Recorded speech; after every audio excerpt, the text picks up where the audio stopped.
Hey, welcome back to the Golden Spoon Podcast. I'm McCall. I'm Jeremy. And tonight, or whenever you're listening to this, we're going to finish up that two-parter. So it is your mental against your physical. The mental affecting the physical. Yeah. And it's pretty much coincides with the other one. They affect each other. We're just going to be naming off the things that affect us day to day that rolls over into our physical health. Yeah. A lot of tension in your neck. That's just an easy one to start with. Yeah, so stress tension. You can start with stress. When the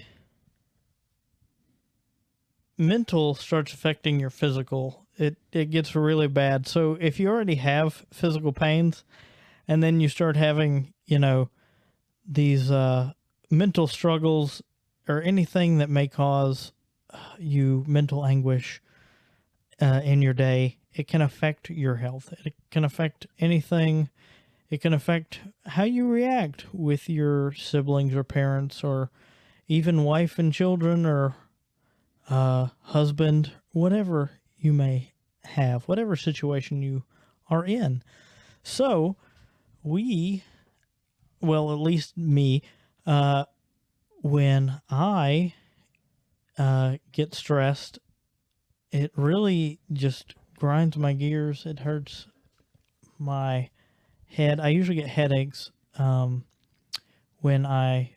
Stress headaches. Yeah, when I get into an anxious situation or a stressful situation, my head starts hurting because I'm either overthinking or stressing over something. So my head starts to be like, hey, we're not doing well up here. Can you please not be so stressed out and kind of find some peace or calm? And it usually doesn't happen. That's great advice. I'm trying to, you got to give them some... everybody goes through struggles. Stress for me gut? Gets me in the belly, man. The lower abdomen specifically. This makes that baby churn for some reason. I thought you were going to say tense up. No, gives you stomach problems. Just grumbling. Yeah. It affects me physically bad. So what? Sweaty palms too. Oh, sweaty palms is a good sign that you're, and you're doing something that may cause stress or... Yep. Or something of that nature. You gotta trust those sweaty palms. Yeah, you gotta trust the sweaty palms because that's a physical sign that you're, something isn't right here. Yeah. So what mental thing causes you your gut problem? What is it? Is it something that you... worry. So worry causes the knots in your stomach. Yeah. Worry and stress. So worry and stress are your two main things. Yeah, I worry about being stressed. When I'm stressed and I'm worried all the time. So then your stomach is always the knots? You're a nautical man. It's a vicious cycle. I eat because I'm unhappy, and I'm unhappy because I eat. Oh, no. That's something else. No, I don't worry and stress that much. I take some of that ashwagandha. Oh yeah, you told me about the ashwagandha. I mean, I have my other, your other medications, prescription, meds that I take for moods and stuff. But I actually notice a difference in it. Helps with sleep. I am a little bit more. I mean, I'm not hot-headed. I'm not a hot-headed guy, but situations I see myself normally getting stressed at work or something. I'm just It's either that or I'm just at the point at my job. I've been there long enough now that I'm I don't give a fuck. I ain't got a nickel in this shit. Y'all pay me to come here and do stuff, and then I go home. So, right, I'm not going to lose any sweat over this. Right. It's about not taking your work back to home.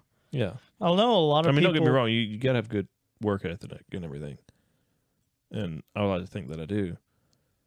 But I also don't emotionally get tied up with my work affiliated stuff because it's not my business. Right. Literally.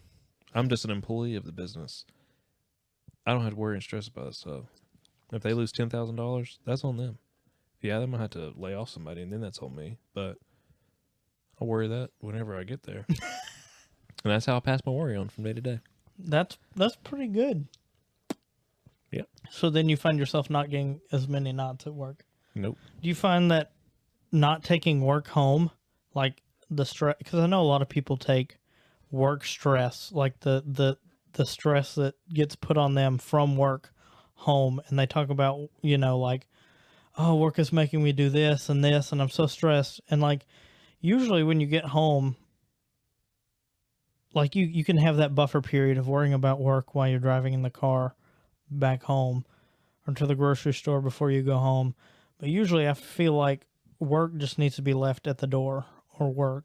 That stress of work needs to be kind of left where you're working, because it's not cohesive to the life at home. Yeah.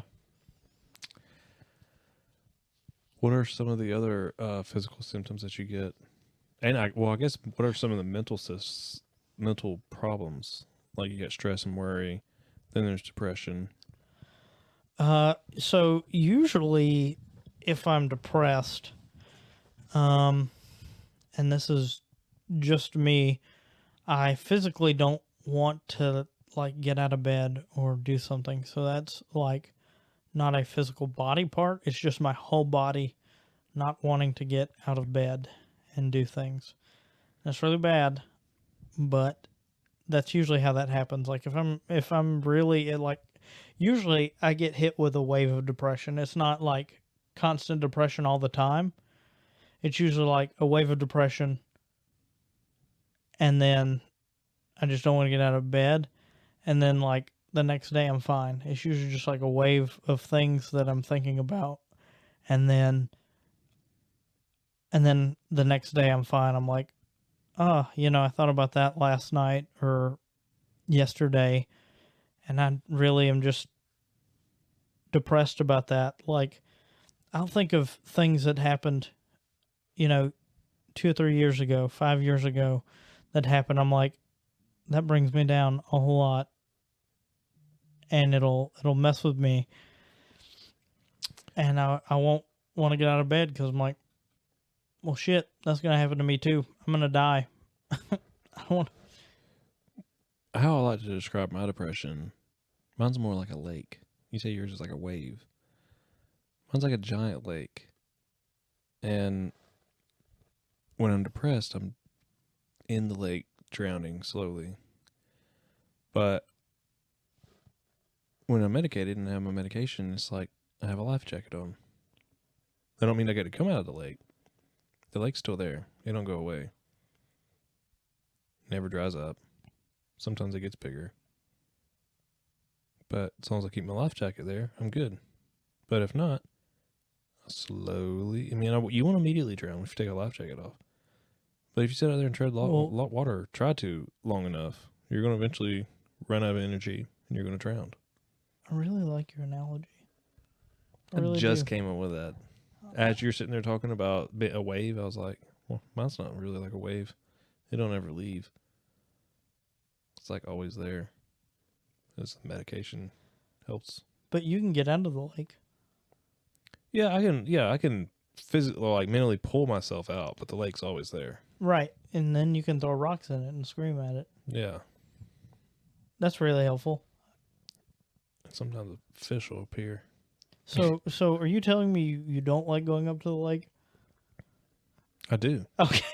I just didn't want you with the analogy. Oh, no, I love the water. I was like, oh my God. Did I bring him to a place? I was trying to think of something that's like, it was really suffocating, because that's what depression feels like for me.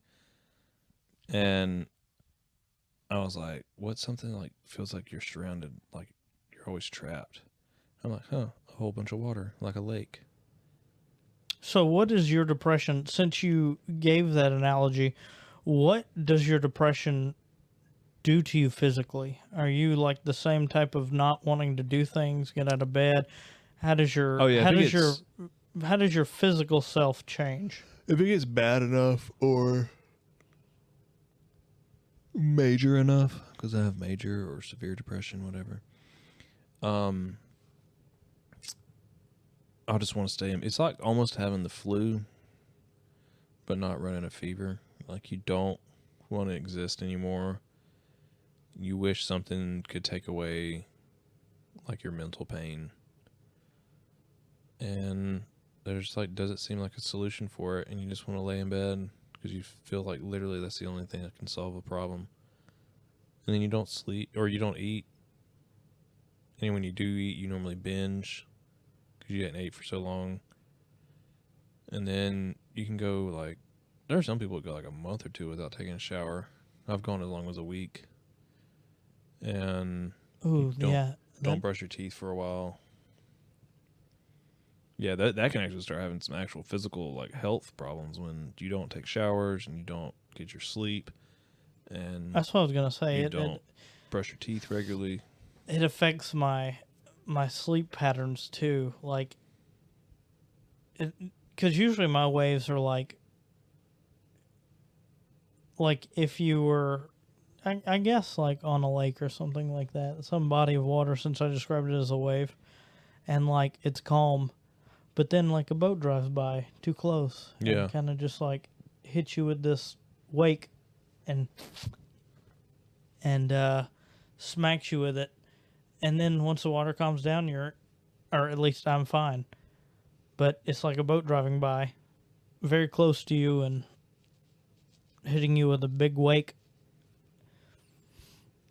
And or someone throws a burrito off a bridge, and that's a splash in the water. That's fine. But what somebody wasted somebody wasted a burrito, and I'm gonna eat it. Man, did you just throw your burrito out your window? Fuck, man. But with the sleep schedule, I would have to say, if people knew my sleep schedule, they would think I was like depressed, but I'm not. That's usually like my mind working 100 miles a minute. I just think about a lot, and so I don't get a lot of sleep. But I noticed that, like, my legs get restless I hate that. with depression. Like, my joints and everything just don't want to, like, calm down. Like, sometimes I'll notice, like, my muscles quiver, like, around my feet and my, like, thighs and everything, and I can't, like, get rest. So I have to, like, put on soft music or, like, a campfire scene, like a 10-hour loop, and try to fall asleep to that. That's something physical that I change to get myself to go to sleep. Plus, a cold room helps. Oh, yeah. A cold room usually always helps me sleep.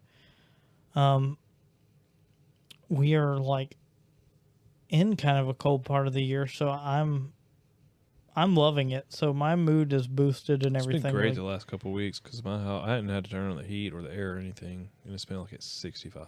It's been nice. It's been really nice. I know your mood changes when it gets hotter because you are affected by heat. Yeah. Heat is not your friend. Yeah, I'm kind of anxious about this job for that reason, because I got it in the fall, so I hadn't experienced an actual summer of working there. And the building that I'm in is not conditioned, so it's insulated. It's a warehouse. It's got insulation in the inside. But they don't have central heating and air? No. They don't need to. The product. There's only certain types of people, like, I used to go to this makeup company. Huge distributor. And, like, we're talking 4 football fields maybe put together. That big of a building. Wow. And it was all climate controlled. The entire thing. you imagine the bill for that? The AC units were massive. They're like the size of this house. Oh yeah, big old Huge. diesel engines running the. Yeah, There's no telling. Anyway, that's wild. Well, but yeah, heat does affect me. So, I mean, I can adjust because I'm not actually doing a lot of physical labor. So, if anything, I get me a little battery powered fan or something and hang it up. Take more breaks, drink more water. I ain't scared of no heat. I think that the reason I say that is because I know now that heat's one of my triggers. I've experienced that this past year, or I've narrowed that down. So, I have a new perspective on how to handle the heat. what about now I have a question about like what your manic side in the past has made you do, or what physical things that it is triggered or done to you.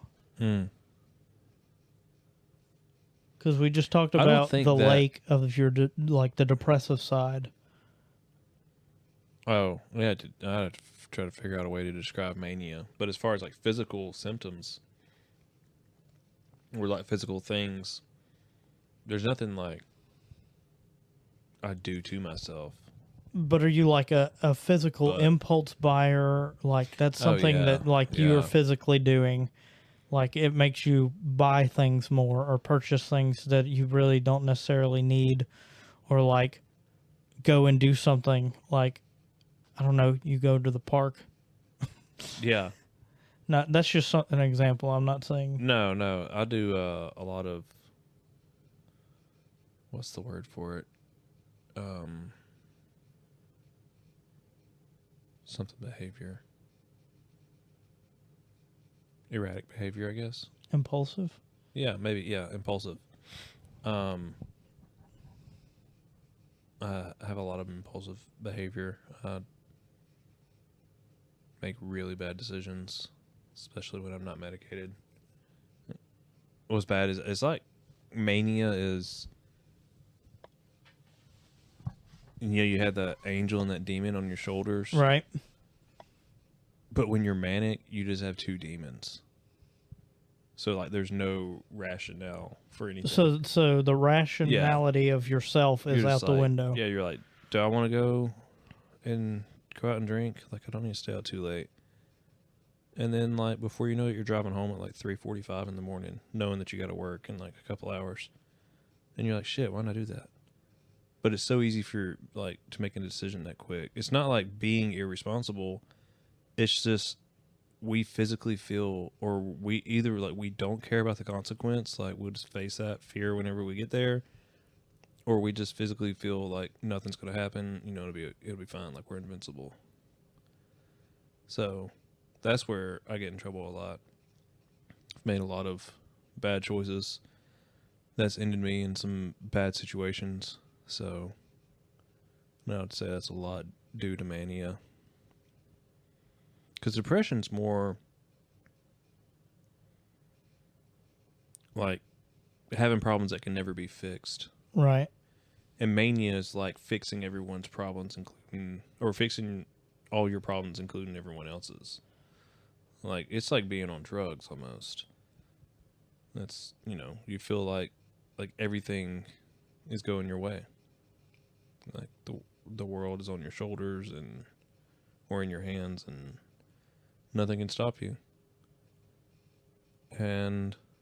But then with depression, it's like, what's bad is that depression, like, that's why it's like a lot of people say they love being manic, but they say that they hate mania more than they hate depression. If you talk to bipolar people, because they know when they're manic, they know that the depression is coming, and depression always hits hard.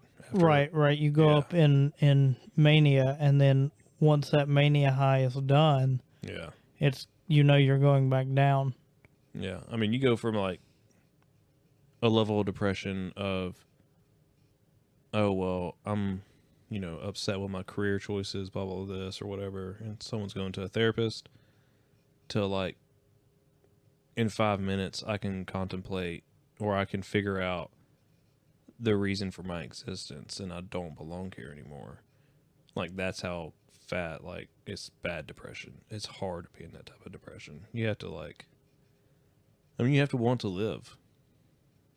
And it's a horrible, like, position to have to be in where you, like, basically got to convince yourself every day that, it is okay not to be okay, basically. And that one day, that's when, like, you're unmedicated.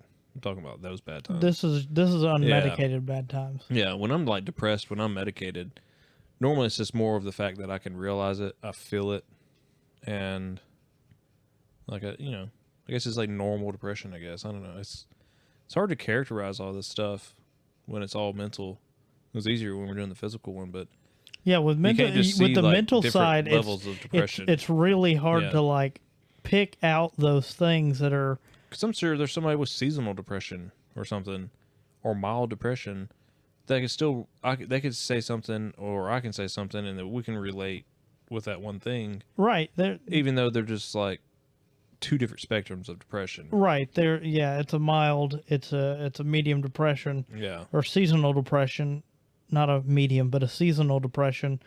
And I know a lot of people, like people you and I know as well, who are the opposite of you, and they know that the depression is coming on when it gets cold. Yeah. Like, their depression is about to start because it gets cold. That's another thing that kind of sucks with mine. Like, I'm not comparing apples to apples or anything, but people with other mental illnesses, they, like, have a more expectation of, I know they still have episodes and all that, but with mine, I don't know when mania is going to hit. I don't know how long it'll last. I can't predict how hard depression hits afterwards. I don't know how long the depression's going to last. I don't know what I'm going to do during those times. Like, that's why I can't think about all that stuff. If I think about that, I would be stressed out all the time. I'm like, man, you almost killed yourself the last time you quit taking your meds, and, I had a bad episode. Like, yeah, I'm taking my meds. I'm doing what I'm supposed to. And I hope that I keep taking them for the rest of my life, but, like, I can't predict, like, people, I feel like, are so much more different thinking than I am, because they're more goal oriented. They can see the future, they can plan out their lives. And I know there's people that live day by day, but I'm definitely a day by day person, because, well, hell, I'm sitting over here. Don't know what I'm I don't know how position my brain's gonna be in a year from now or 10 years from now. I don't know what the situation is. I don't know who loved ones I'm gonna have with me or around me, who's gonna be gone, I don't know where my thought process is gonna be. Yeah, I don't know what this is inside of me, but you're a day-to-day liver. Mm-hmm. You don't want to look at the 10-year because you don't know what tomorrow is going to bring. I don't want to look at the 10-year because there's not a person on this earth that can guarantee. Correct. 10-year. Right. Nobody can guarantee tomorrow. Like, oh, you're going to see yourself in 10 years. That question? Yeah. I hated that interview. Like, it's like, I don't know where the hell I'm going to be in 5 years. Like, you can guarantee that I'm going to be in there when you ask this question? No. But I don't know what this is. What mental thing this is. Maybe it's a compulsion, like an obsessive compulsion about this. But I think in the past, the present, and the future, my fucking scale goes from shit. I miss my grandparents. I miss these people that are dead. What did they do? What did they accomplish? I'm living back here in the past. Like, oh man, I wish I was back there. I could have one more trip with my grandmother to go to the fucking store to get one package of meat and fill up a whole cart, because she goes around and picks things up besides one package of meat. I wish I had that. Then I live day to day like, oh my God, what are we doing tomorrow? I got all these things that I need to accomplish tomorrow. And then I look to the future. I'm like, I can see those goals, but I have to live today and tomorrow to get those goals. But I'm worried about those things too. I don't know what's going to happen in the future. Nobody can tell me. Nobody is sure of the future. Mm-hmm. Nobody can tell you. There's not a single person that doesn't fear, like, what could happen, the could happens of the future. Because nobody saw COVID or anything like that everybody's like, oh, it's 2019, we're having fun. And now it's 2023, and it's like, shit, we didn't see that coming. Nobody was able to see that. Yeah.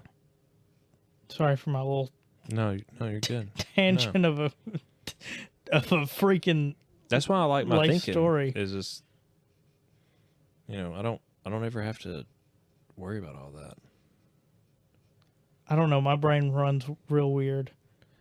I think it's that loop. I think I literally just live in the moment because, don't get me wrong. I still try to plan for the future some, definitely because I have kids.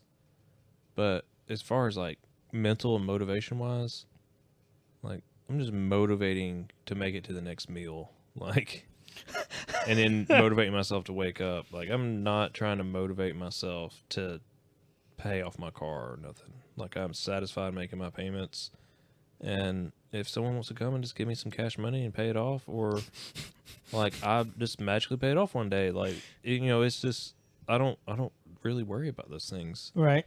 Because everything happens for a reason. There's a guy I just recently started working with, and he was saying that some when we first started working with him, and I was like, man, I've been telling myself a lot that lately. Like I guess because you just say it a lot, like it's like his little coin saying, I guess. And I was like, you've been saying it so much, like I've been starting to say it. Right. I'm just like the bad stuff that happens, stuff that I normally get upset about. I'm like, it all happens for a reason. That person leaves your life for a reason, or, everything's planned out the way it's supposed to be. And the more you try to stress and rearrange it, it's not going to turn out the way you want it. It gets out of whack. Yeah, I do believe that everything happens for a reason.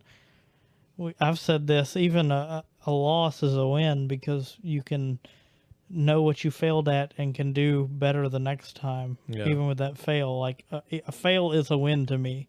Like if I fail at something, I'm like, thank God I failed, because now I know where I can succeed over here because I have a starting point of where I failed, and I can succeed over here now because I failed there.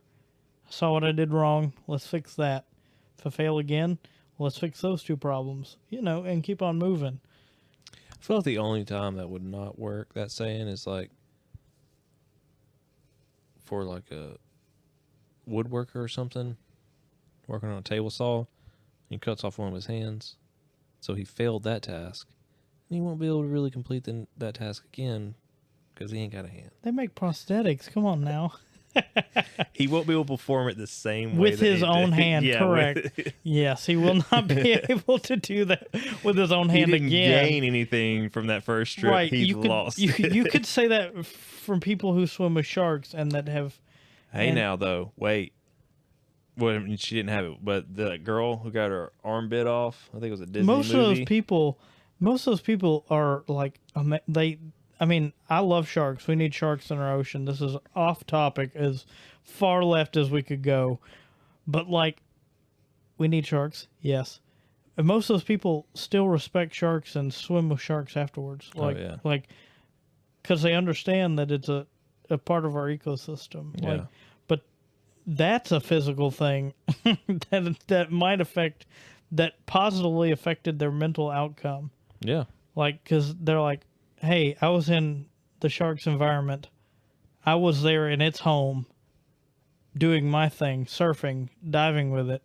Should have respected its home more. Respected its space. Yeah, and they didn't. So they got a new perspective on life. Because, like, hey, I was there in their home. They weren't in my home eating at the kitchen table. I was like, a shark. I was in their home surfing, being something that looks like something they could eat. Like on a surfboard. Right. Look like a seal. Yep. It's the worst thing. Shark food. But there are ways to... Killer whales, I think, too, attack because of that. Yeah, I haven't heard of too many killer whale, stories of surfers. There have been some killer whale kills. Maybe not surfers, but... I'm sure. I mean, people can be idiotic around sea creatures. They're like, oh my God, this thing is won't hurt me. Or maybe it's the ones that was at SeaWorld. Didn't they kill? Yeah, there have been. Well, you enclose an animal that usually has the whole coast of California to swim up and down on into a acrylic container. You know, the animal kind of gets pissed off that it doesn't have the same swimming range that it used to, and it's not getting the same diet because we've gone totally off left field. But there are ways to change your... Man, you got me thinking about something. It was an article or something about the killer whales, or the one that slept in SeaWorld. There's only that one left, I think, or something. But I wanted to say, like, it follows the workers around, like, in the tankers, like it's preying on them or something, like, you know, when they walk by. I don't know, I can't remember what it was. It was something creepy. They're smart. They're smart creatures, I mean. They probably got a gun.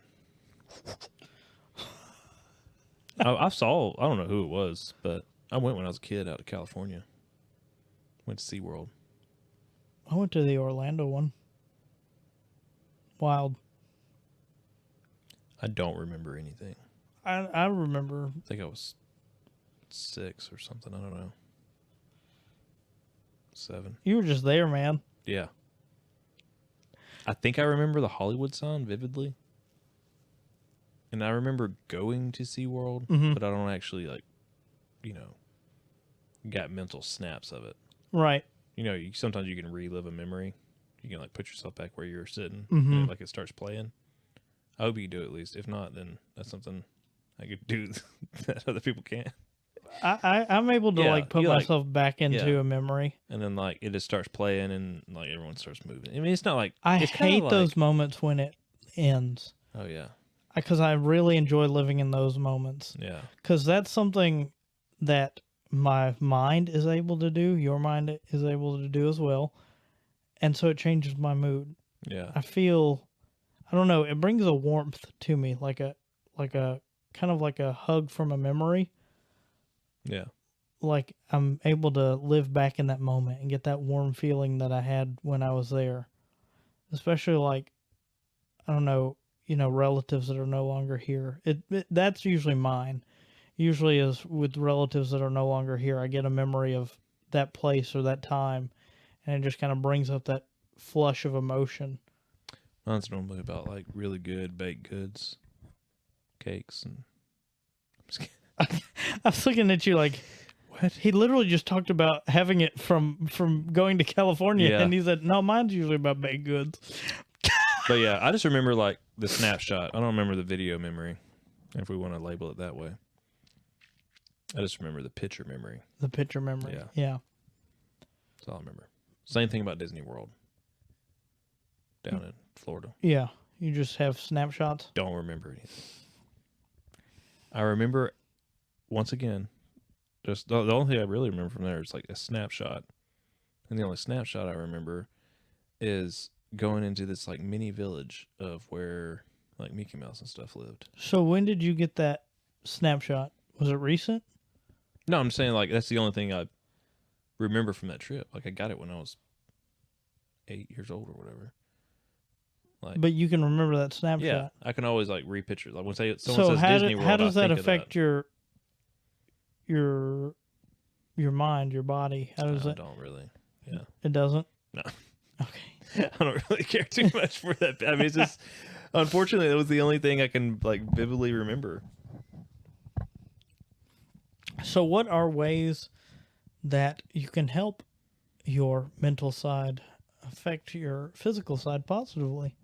Medication, therapy. If you have young kids or whatnot, or you see changes in them that you're like, it's kind of weird that they're acting the same way I did, and I have all these things. Oh yeah, and probably need to go get them tested if they're acting kind of similar to how I was as a kid, and especially if you are a tested adult and you have children, and you're like, they're acting the same way I did. Maybe it would be nice to go get them tested, because that's something you can do, because kids are not old enough to know what's going on in their mind or how they're feeling. Like they're able to know what feelings are and thoughts and emotions, but like they're not able to express them quite as well as you can.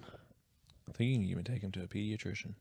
Pediatricians will do that. Well, they'll refer you to... Yeah, they'll refer you to somebody, which is very nice. What are other ways to help your mental side and your physical side at the same time? Oh, I know one. This is more for your physical side, but you usually put your mind at ease, except with me. I've only gone to get like a professional massage once, and the lady just had massive hands apparently, but like my back is too sensitive for massages. Like, and it really put me in a bad spot because I was like stress sweating and everything, because I was like, I didn't know I could tell her that's too hard. So I just let her like beat the hell out of my back. But I like it. When I go get my chiropractic adjustments, those feel fantastic. Yeah. It's way different than a massage. She's actually cracking my back, like adjusting my spine. I like to get a good tattoo. It's good therapy. I need to get some of those. Yeah. They're addicting. That's what I've heard. Mm-hmm.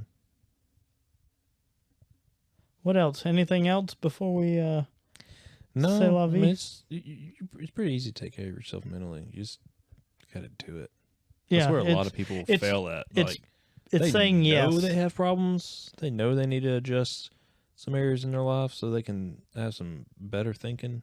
Get rid of that stinking thinking. Yeah. Get rid of that stinking thinking. They don't want to do it. Like, just as bad as someone don't want to go on a diet or whatever, there's a lot of people that just don't want to go see a psychiatrist. They're like, they just think it's too much stigma on it, or they just don't want to have to deal with it. Like, I'm like, well, I'll do it whenever my kids get older. Yeah. You might not be around. Yeah, you might do something that causes you not to be here anymore, and you could have got that handled a long time ago. You're right. Yeah. All right, y'all. Well, thank you. We kept y'all a little long on that episode. That's fine. They love us. Thank you for tuning in to Season 3, Episode 1 of the Golden Spoon Podcast. I'm McCall. And I'm Jeremy. And we'll talk to you next time. Yeah. What up?